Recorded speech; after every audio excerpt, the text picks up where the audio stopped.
Mais pour parler de cela, justement, vous, aujourd'hui, vous explosez. Hein, vous êtes au firmament de votre carrière, mais c'est une carrière qui a mis du temps à se bâtir. On vous a découvert sur les réseaux sociaux en tant que blogueur, en commentant l'actualité. On vous a vu organiser également une cérémonie de blogueurs, etc. Aujourd'hui, vous êtes artiste-chanteur, très belle chanson d'ailleurs. Vous êtes également, je pense, vous nous direz si c'est l'essentiel de votre activité, vous êtes aujourd'hui philanthrope. Vous êtes au service des autres, vous nous direz pourquoi. Parce que vous êtes passé par des difficultés récemment. L'affaire étant toujours en instruction, on ne va pas en parler, on ne va pas rentrer dans les détails de ce qui s'est passé, mais je pense que toute la Côte d'Ivoire sait que vous êtes passé par la case prison. Vous êtes sorti aujourd'hui plein de bonnes intentions. On va rappeler que vous n'êtes pas le seul à être passé par là, parce que dans le panorama d'artistes ivoiriens qu'on connaît, on a notamment Antoinette Alani, on a notamment Daisy Champion, Mollard également, on a eu Mabio plus récemment, et puis vous, et le tout dernier cas sur lequel on va vous inviter à réagir d'ailleurs, c'est de Bordeaux, qui depuis vendredi dernier se retrouve dans la même situation. Qu'est-ce que vous en pensez? Ce que j'en pense déjà, c'est que personne ne peut échapper à son destin. Et je pense que la prison n'est pas forcément une fatalité. Voilà. Parce qu'aujourd'hui, nous sommes dans un monde avec la modernisation, ça fait qu'il n'y a pas de désert. Sinon, quand on prend les livres saints, la plupart des prophètes, la plupart des grands prophètes ont été emprisonnés, ont eu des moments de désert. Et je pense que si un artiste ou un influenceur ou bien une personne connue passe par cette période-là, je pense que le seul moyen, le seul recours, c'est de se poser la question de savoir pourquoi est-ce que Dieu m'envoie en prison. Voilà, parce que derrière toute épreuve, il y a toujours une histoire à tirer. Voilà, et moi, j'ai su après pourquoi est-ce que je suis allé en prison. Et aujourd'hui, j'essaye de pouvoir apporter ma lumière et ma contribution à permettre à ma population, surtout la population africaine, à pouvoir profiter de cette notoriété que j'ai dans le but de pouvoir apporter ne serait-ce qu'une lumière à toutes les familles vulnérables. Pour vous, c'était ça la raison. C'était ça la raison. Pouvoir vous mettre aujourd'hui au service des autres, il fallait que vous passiez par la prison que vous voyez. Pas forcément, parce que moi déjà j'ai connu la souffrance, comme je l'ai dit. Et toute personne, toute famille vulnérable que je visite, c'est comme si je me retrouvais chez moi. Voilà, parce que je suis passé par là. Et étant en prison, j'ai vu aussi la souffrance aussi des autres. Voilà, j'ai vu des personnes qui n'arrivent même pas à manger une seule fois par jour. J'ai vu des personnes qui se demandent est-ce qu'ils pourront un jour sortir de prison. Donc lorsque tu as été entouré par toutes ces émotions, tu ne peux que te mettre au service des personnes les plus vulnérables. Aujourd'hui, je comptabilise près de 10 millions d'abonnés à travers les réseaux sociaux. Est-ce que je prends mes 10 millions d'abonnés dans le but de faire des clashs ou que je me sers de mes 10 millions d'abonnés dans le but d'apporter de la lumière aux autres? J'ai décidé d'être sur le côté droit dans le but de pouvoir aller vers ces personnes-là, que ce soit les enfants de la rue, que ce soit les veuves, que ce soit les personnes malades, toutes les personnes en difficulté aujourd'hui, je décide de porter ma casquette dans le but de leur venir en aide. Eva, vous l'avez dit, Stéphane Habré, l'ambassadeur, notre Apouchou national jouit d'une popularité numérique, digitale. Merci. Alors, le ton de Stéphane Habré qu'on connaît a changé. Ce n'est plus le blogueur des années 2019-2020, mais même ici, même en dansant tout à l'heure, c'est posé, le ton a changé, il articule ses mots, il parle comme un chef, comme un babaché. L'habillement aussi. Voilà, l'habillement aujourd'hui, le costume, cravate. Qu'est-ce que le blogueur d'hier regrette d'avoir fait et qu'est-ce que le blogueur d'aujourd'hui donne comme conseil à ces autres blogueurs qui aujourd'hui veulent vous emboîter le pas? Bon, déjà, le blogueur d'hier, c'est que tout le monde sait comment est-ce que j'ai commencé. Voilà, je n'ai pas commencé de la plus belle des manières, mais je me dis que dans la vie, il y a toujours un début. Et il n'est jamais tard pour mieux faire. Voilà. Donc, je crois que le seul conseil que je peux donner aujourd'hui à tous ces jeunes qui embrassent le métier d'influenceur, c'est de se dire que forcément, on n'a pas besoin d'être dans des clashs, dans les insultes pour pouvoir se faire voir. La preuve en est aujourd'hui, la notoriété que j'ai aujourd'hui, je ne l'avais pas lorsque je faisais des clashs. Voilà. Aujourd'hui, je lance des lives, j'ai 50 000 personnes en direct. Or, à cette époque-là, je peinais même à avoir ne serait-ce que 5 000, 10 000 personnes en direct. Donc, c'est pour te dire que se mettre au fait du côté de la vérité, quel que soit le temps que ça prend, ça profite toujours et ça donne son fruit. Voilà. Alors, Apouchou, vous donnez, je veux dire, une autre image de votre passage en prison. Pourtant, on sait qu'il y a certaines personnes qui rentrent en prison pour des méfaits et qui sortent pire. Donc, comment vous pourrez expliquer ça en quelques mots? Déjà, vous la n'avez pas prison, été pour moi, influencé négativement. soit ça te transforme, ou soit ça te rend encore Effectivement. plus pire que tu n'as été. Voilà, moi, j'ai décidé de marcher sur cette transformation-là. Voilà, parce que la prison m'a rapproché de Dieu. La prison m'a mûri. La prison m'a fait comprendre le sens de la vie. Et surtout, Ça vous a rendu humble? Non, l'humilité, je l'avais, mais ça a juste amplifié un peu. Voilà. Donc, du coup, ça m'a montré réellement quel est mon sens sur cette terre. Pourquoi est-ce que je suis venu sur la terre? Ah, vous avez découvert votre mission? Voilà, j'ai découvert ma mission. Bravo. Moi, nous, les militaires, un militaire ne pose pas trop de questions, mais je veux dire, quand on parlait de prison, ça me concerne quand même, nous. C'est pourquoi quand on vous rafle parfois, acceptez, hein? Ne fuyez pas, acceptez, venez. Quand on vous envoie, quand vous revenez, vous grandissez. Hein? Donc ne fuyez pas. Mais en même temps, je vais demander à monsieur, s'il vous plaît, enlevez vos mains dans vos poches. Vous êtes juste derrière l'attention. Hein? Je vous ai alors, Sécurité garantie. oui, oui. Alors, une question militaire. Et avec tout le bien que vous faites, félicitations encore. On a vu sur les réseaux sociaux certaines personnes qui ont décrié cet état de fait-là, et grave même, vous ont accusé même de blanchiment d'argent. J'ai vu une vidéo d'une dame, à Pouchou qu'on connaît, qui n'a pas la langue de bois. Vous n'avez pas fait de sortie. Question à double volet. Qu'est-ce que vous pensez de ces personnes-là qui ne reconnaissent pas vos bienfaits? Et pourquoi vous n'avez pas fait de sortie? Bon, déjà, la plupart des grands hommes sur cette terre sont beaucoup attaqués. Hein. Je prends l'exemple d'Assalfo, il est tout le temps attaqué. Mais rares sont les fois où il pose sa caméra dans le but de pouvoir s'adresser ou bien essayer de donner une plus-value à toutes ces critiques qui sont faites à son encontre.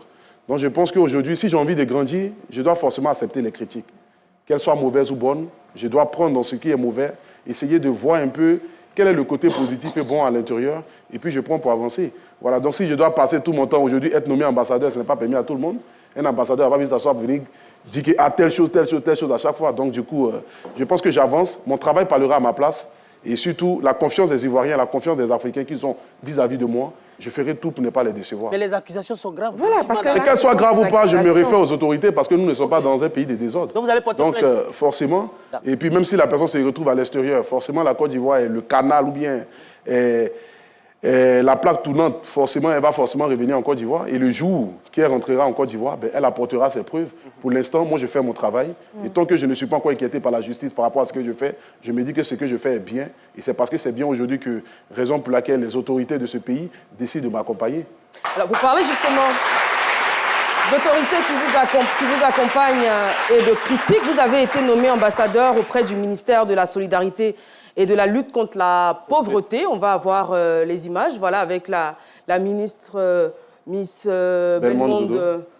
Voilà, c'est ça, voilà. Et c'était un an après. Alors justement, pour parler de critiques, hein, il y a énormément de critiques face à cette nomination parce qu'on estime que, je l'ai dit en début d'émission, vous êtes face à la justice, vous avez une affaire en instruction. C'est clair qu'en Côte d'Ivoire, il y a un principe qui est fondamental et immuable, c'est celui de la présomption d'innocence, donc vous êtes présumé innocent.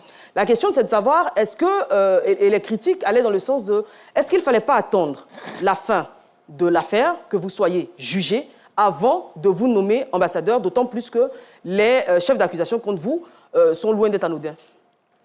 Bon, déjà, personne ne connaît le fond du dossier en tant que tel.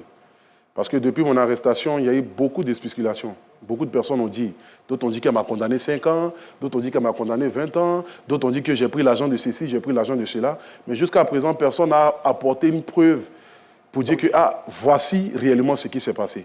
Et effectivement, vous n'en avez jamais parlé vous-même. Voilà. Et certes, aujourd'hui, le jugement n'est pas encore fait, mais je n'ai pas de restrictions en tant que tel. Les restrictions que j'ai, je ne les mets pas, c'est-à-dire que ce n'est pas comme si on m'interdit de faire mon travail, on m'interdit de faire cela, on m'interdit de faire cela. Moi, je sais, lorsqu'on m'a donné cette liberté provisoire, il y a certaines choses qui m'ont dit de ne pas faire. Et les choses qui m'ont dit de ne pas faire, je les respecte à la ligne. Le reste, s'ils ne m'ont pas dit, cela veut dire que je peux le faire, je peux travailler, je peux m'occuper de mes enfants, avancer et tout ça. Et puis cette fondation, je l'avais déjà au fait avant que je ne parte en prison. D'accord. Donc ce n'est pas quelque chose que j'ai créé il y a de cela 1 mois, il y a de cela 2 mois. Voilà, j'ai les agréments de ma fondation, que ce soit tous les agréments de ma fondation depuis 2022, fin 2023. J'ai été emprisonné le 14 novembre 2024. Donc ce qui veut dire que près de 1 an, ou presque 2 ans avant que même je me retrouve dans cette situation, en fait. Et je pense qu'aujourd'hui, le message que passe, c'est-à-dire le gouvernement de Côte d'Ivoire, c'est un message pour dire que tout est possible à celui qui se met au travail. Voilà, son Excellence le président Alassane Ouattara nous demande de travailler. Et quand tu travailles, et que tu travailles bien, ton travail est récompensé. Ce qu'aujourd'hui nous faisons aujourd'hui avec les missionnaires, avec mes abonnés aujourd'hui, c'est quelque chose qui impacte de manière positive la vie des milliers de personnes. Et je pense que le gouvernement ne pouvait pas rester en marge de ça. Voilà. Donc ce n'est pas parce qu'aujourd'hui Aputu National se trouve dans une situation avec la justice et jusqu'à présent n'est pas encore condamné, les faits qui ont été reprochés n'est pas encore avéré, que le gouvernement automatiquement va se dire que on se met à l'écart, on regarde comme ça et on ne s'approche pas. Les mêmes diront que parce que parfois je vois des commentaires, les gens disent que mais donnez ce ministère à Aputu, donnez telle personne à Aputu. Mais non, c'est pas comme ça que les choses avancent, c'est pas comme ça que les choses se font. Voilà. Moi je fais mon petit bonhomme de chemin. La seule chose que moi je peux demander à Dieu et à l'État de Côte d'Ivoire, c'est de pouvoir apporter une plus-value, à m'accompagner pour que nous puissions aider le maximum de personnes. Et c'est ce que Maman Belmont Godot vient de faire. Alors, voilà. Moi, je comprends bien votre point de vue. Simplement, quand je me place également du point de vue de ceux qui critiquent, la question, c'est de dire si après le procès, on ne le souhaite pas pour vous, si après le procès, vous étiez éventuellement condamné, est-ce que de façon rétroactive, ça ne pose pas un problème que les autorités se soient associées à quelqu'un qui, plus tard, est condamné, alors que l'affaire était pendante? Non, mais c'est pas comme ça. Nelson Mandela a été condamné à 20 ans de prison, il est sorti, il est devenu président. Donc cela ne veut pas dire que, parce que même si demain je suis condamné, cela ne veut pas dire que forcément que du coup, parce que j'ai été condamné, donc du coup je ne dois pas être dans du social ou que je ne dois pas apporter quelque chose de nouveau. La Bible même nous demande qu'on peut avoir une deuxième chance. Mais pour l'instant, là, je ne suis pas encore condamné. Je ne suis pas privé de mes droits civiques.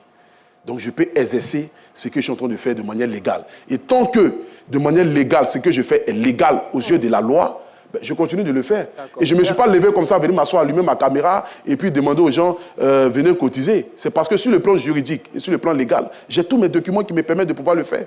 Et si j'ai l'appui du ministère, mais ça doit être mieux même. C'est que, au fait, les gens même, normalement, devaient me soutenir pour dire « ce qu'Aputu National fait, on doit l'accompagner. Mais on ne va pas prendre les critiques de 2-3 personnes qui peut-être se disent que ce n'est pas eux que ça devait passer. Parce qu'aujourd'hui, on a comme l'impression que tant que ça ne vient pas des autres, tant que ça ne vient pas d'eux, c'est mauvais.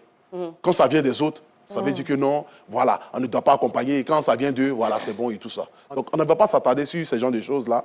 Moi, je pense que je suis en train de faire ce que je peux faire à travers mon canal. Le reste, Dieu en décidera. Et je pense que dans le mois de novembre, là, j'aurai mon procès. Et si prête à Dieu, lorsque le procès sera fini et que je retrouverai forcément ma liberté, voilà. Et tout va bien se passer. Définitive cette fois, parce que là, vous l'avez dit, elle est provisoire pour le moment. Exactement. Quand vous parlez de ce que vous faites, c'est aider les gens, notamment à travers des lives. Vous lancez des lives où des personnes en difficulté vous contactent, montent dans le live, expliquent leurs difficultés, et puis, en fonction de leurs besoins, vous essayez de leur venir en aide. Exactement. Cela dit, pour avoir regardé quelques lives, vous êtes également très, je veux dire, dur, parfois, envers les personnes qui appellent. Vous pouvez raccrocher au nez, par exemple, quand vous êtes... Bloqué à vie. Voilà, bloqué à vie, comme vous dites. Les recadrer de façon assez virulente. Et ça vous est reproché également. Qu'est-ce que vous répondez à ça? Bon, déjà, je ne peux pas... Vous savez, ce que je fais, ce n'est pas facile. Voilà. Dans ce que je fais, là, il y a des personnes qui viendront profiter parce qu'ils se disent que sur le direct d'Aputu National, on peut avoir gain de cause. C'est ça. Donc, on ne va pas permettre à tout le monde de venir raconter n'importe quoi et puis sortir avec de l'argent sous prétexte que non, on doit forcément les écouter jusqu'à la fin. Il y a comme une jeune dame qui est montée avant-hier. Après, sa famille m'a appelé pour dire que non. Dans le live? Dans le live. Okay. Elle est montée, elle a commencé à pleurer, faire un semblant de pleurs. Elle s'est mise dans un endroit là, commencé à crier. « Ah, Aputu, aide-moi, j'ai 28 ans et je suis mère des 4 enfants et tout ça. Oui, ses parents m'ont appelé après pour dire que de ne pas lui donner 5 francs parce que c'est son habitude. Wow. Or, quand elle a appelé, vers la fin, ça m'a énervé. Et automatiquement, je l'ai enlevé sur le live. Donc, du coup, il y a des personnes... Au fait, vous avez senti que c'était du... J'ai senti que ce qu'elle est en train de faire, c'était un mensonge. Et comme je le dis, moi, j'ai mon show à faire.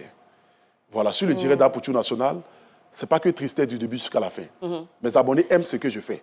C'est-à-dire que quand une personne monte, je commence à poser des questions, j'essaie de faire paniquer un peu la personne un peu pour voir un peu, est-ce que la personne, ce qu'elle a dit tout à l'heure, pour voir la sincérité. Parce que la vérité, là, elle n'a pas deux visages. Oui. Si tu as dit bonjour, que c'est la vérité, tu vas dire bonjour.